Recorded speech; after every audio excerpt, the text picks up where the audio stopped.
morning, students. Again, a new day with new energy. Let us have our chapter solution. So, in this chapter, we have already studied about the solution, the concentration, the solubility, and the Henry's law.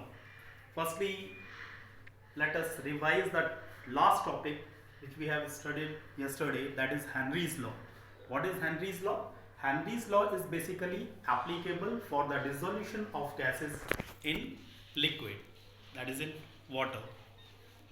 Now, according to this law, the solubility of a gas in a liquid is directly proportional to the partial pressure of that gas in the liquid or on the surface of the liquid. The solubility of the gas is given in the terms of mole fraction. Therefore, we can say the partial pressure of a gas in a liquid is directly proportional to its mole fraction. Therefore, we can say the partial pressure, that is P, which is directly proportional to the solubility, and the solubility given in the terms of mole fraction, that is X of the gas. Gas is a solid here, so the mole fraction is given by XB. B stands for the solute in this chapter. I had already told you.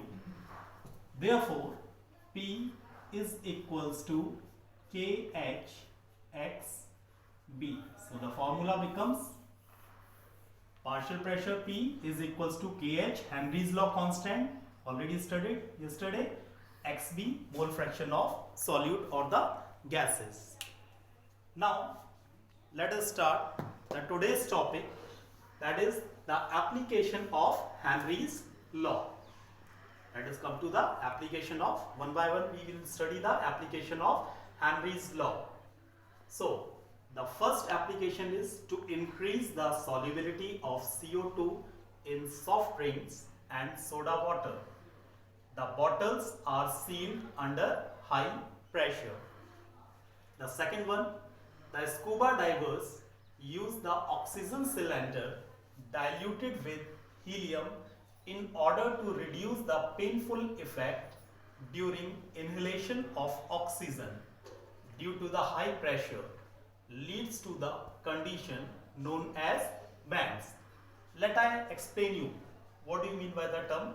This the scuba diver use the oxygen cylinder. Why the scuba diver use the oxygen cylinder diluted with helium? This is one of the most important question for your board preparations. Now, what happens? The scuba divers which contain the cylinder, those cylinders are filled with pressurized gases. Now, what happens? The solubility of these gases is much more in our blood. When we move downward inside the sea water or ocean water, the pressure increases and therefore the solubility of the gases.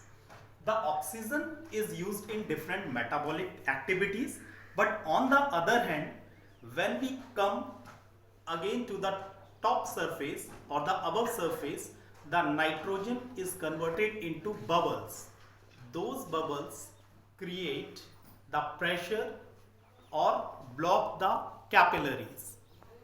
Due to the blockage of capillaries, the scuba diver feels painful effect, and these painful effect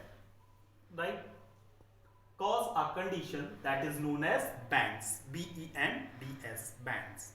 Therefore, the cylinder is diluted with helium gas. We know that the solubility of helium is less as it is having high KH value in comparison to the other gases.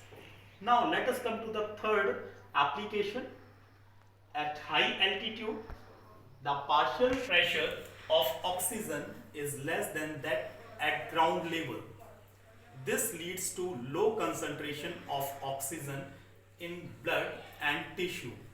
Therefore, the climber becomes weak and unable to think.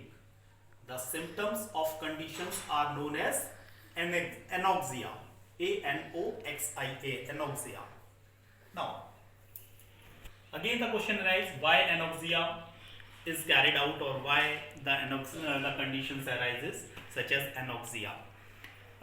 Again, when we move at the high level, at high altitude, the air pressure reduces, and due to the reduce in pressure, according to the Henry's law, the solubility of oxygen in our blood reduces. The maximum oxygen in our body is used up by the brain. Therefore, due to the lack of oxygen in our body, the thinking capacity of human decreases. Right? That condition is known as anoxia, and therefore again we use the cylinder filled with the gases, because the cylinder contains the pressurized, or we can say the liquefied gases under pressure, and therefore the solubility of the gases increases at high altitude. Now finally, the effect of temperature. We have already studied on the first day that the solubility depends upon the Le Chatelier's principle. So the solubility of gases decreases with increase in temperature. It is because dissolution is exothermic process.